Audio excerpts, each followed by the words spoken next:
speedball court. This is one of the starting areas, and this is also one of the respawn points. I'll get into starting points versus respawn points in a little bit. So if you want to follow me. Kind of what we were going for with this particular area is kind of like a local village type of thing. We haven't gotten the chance to fully build it out yet, but if you come back sometime during the summer, you'll see that everything will be fully built out, at least in this area.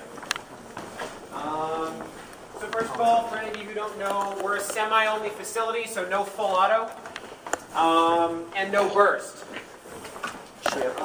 So I don't know how many of you guys have or haven't chronoed already, but our FPS limit is 400 FPS with 0.2s, 360 with 0.25s, and 380 with 0.23s.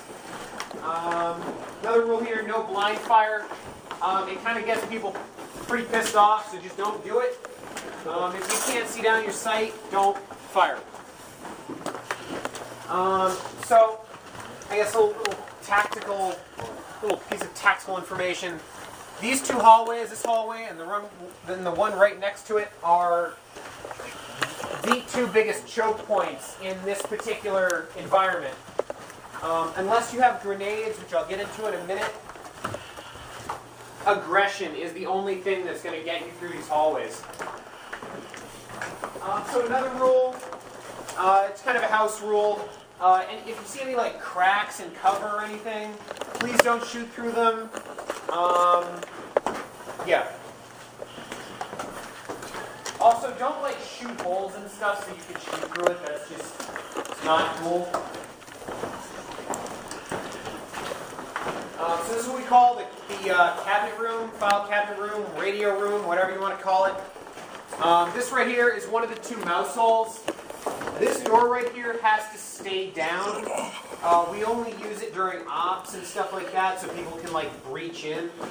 Also, there are a couple doors that I'll show you. Those are going to be open and they're going to have to stay open, because we don't want to get anybody getting like hit in the face with the door or anything. Although there are doors being used as cover, and as you can see, these aren't going well. Hopefully, they're not going anywhere. This area is what we call the office, and this is also another one of the starting points and respawn points. There's also a flag here, which I'll explain in a second. I'll wait for everyone to get in here.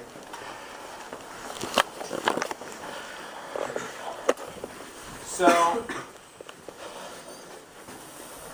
this room right here is what we call the jail cell, for pretty obvious reasons. Some people think for some reason you can't go in there or shoot from it or whatever.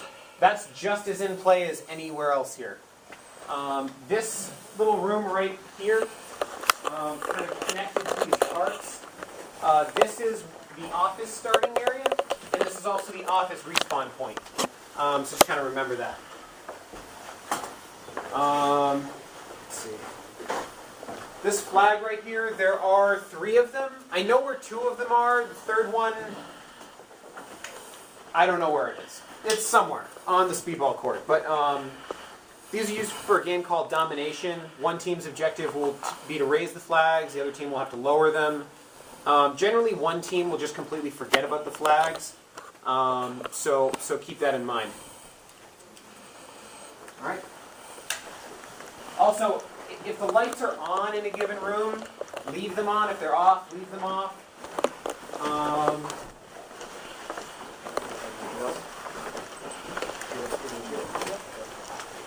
This is what we call a fan room. Nothing really special about it. I don't know whether we're going to leave the lights on or off tonight, but it kind of, at least this part of the fan room becomes a little bit of a choke point as well. So this is what we call the ice cream room. There used to be more ice cream machines in it, but 2 of them have been used to create what I call the corner of epic failure, which I'll show you in a moment. This is another one of the respawn points. This is what we call the ice cream room respawn points. So I'll explain starting points and respawn points when I've shown you all 4 of the respawn points. Again, there's also another flag in here, right there. So keep that in mind. So I guess I'll go over grenades real quick. How many of you guys have grenades? M203s, grenades, whatever. What kind of grenades do you have? Big grenades. Okay. So tornado grenades. Yeah, I'll get into that in a second. But tornado grenades. I don't know how many people here tonight have them, but I know at least a few do. If it goes off, if it doesn't go off, then obviously you're not dead. But if it goes off within 15 feet, you're automatically dead whether you get hit by a BB or not, unless you're behind like real solid cover, not like this.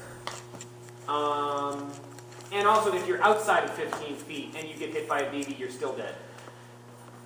Thunder bees. These, they don't kill you unless you, I don't know, do something really stupid with it. But they're a little bit loud. So if it goes off at your feet, don't be that guy who picks it up and tries to throw it back. Don't do that. Kick it away. Kick it away, move away from it. I mean, block your ears. Run. They're loud. I mean, my first time experience, when they go off, you will jump. I mean, even me, like, and then you'll be a little dizzy, but then you're okay after that. Like, I play here 3 times a week, and when I have one go off right near me, there's still that like moment of kind of flinching. Some people use them. They'll use the shells as dud grenades. They don't really work because if it's got the core in it, it sounds a lot heavier. So, oh yeah, M203s. You have to actually be hit by a BB in order for it to kill you. Some people think there's like a 15-foot radius on those. If it hits you, you're dead. Pretty simple. Dud grenades don't kill you. Yeah. Some people have these like film canisters filled, like half filled with BBs, and they'll throw them at people. I just think that's kind of stupid. But that's just me. So now we come to the corner of epic failure. Right here. I say it is the corner of epic failure because there will be someone, if you want to move back out that way real quick, there will be someone right there, possibly 2, possibly 3, possibly 4 of them with a bead directly wherever your head's going to be. Whether you come out low, high, medium, they will already be pointing at your head. Also, it's kind of annoying because unless you've got somebody really small, it's hard to get 2 people kind of pieing out this corner. I don't know why they're here, even though I'm one of the people that put them here. We've just been too lazy to move them, basically. What else? Grenades are handy. Don't throw Yeah, don't be that guy who like tosses stuff through here, because I had that happen once. Somebody threw an already used tornado through it. I threw a live thunder bee through it, and it landed in someone's dump pouch. Yeah. So. All right. So this is the back speedball respawn point. So I guess I'll go over respawns and. You got the other flag. I guess I'll go over respawns and starting points real quick. One team is going to have either red or green or yellow tape on their arms. The other team won't.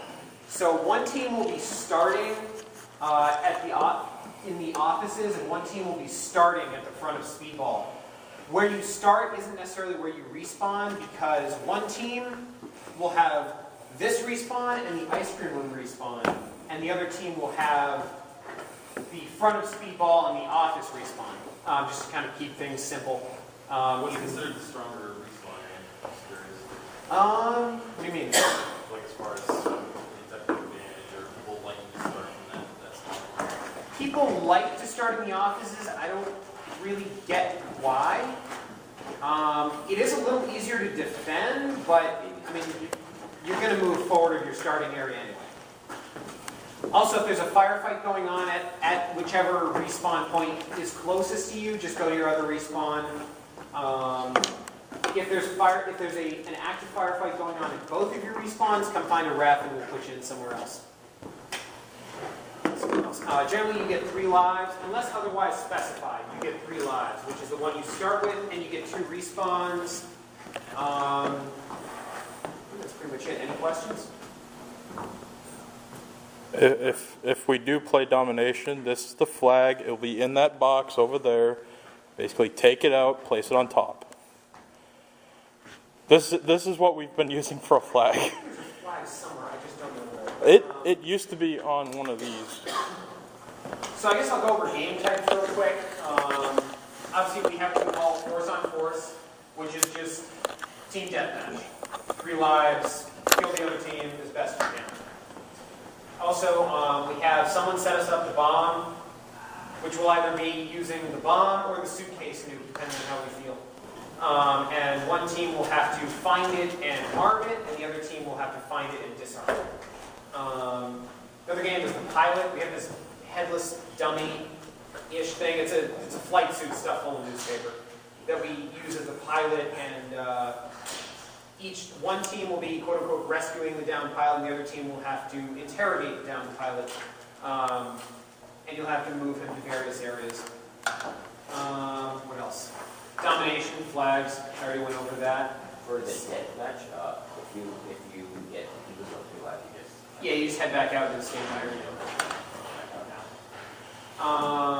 Sometimes we do VIP escort games. So you'll have to bring a VIP from your starting area to the enemy's starting area and back. And I think that's pretty much it. Oh, hostage rescue. We'll sometimes put a VIP in the jail cell, and the team starting on the speedball side will have to go rescue them, and the other team will have to keep them from being rescued. Am I missing anything? No. All right.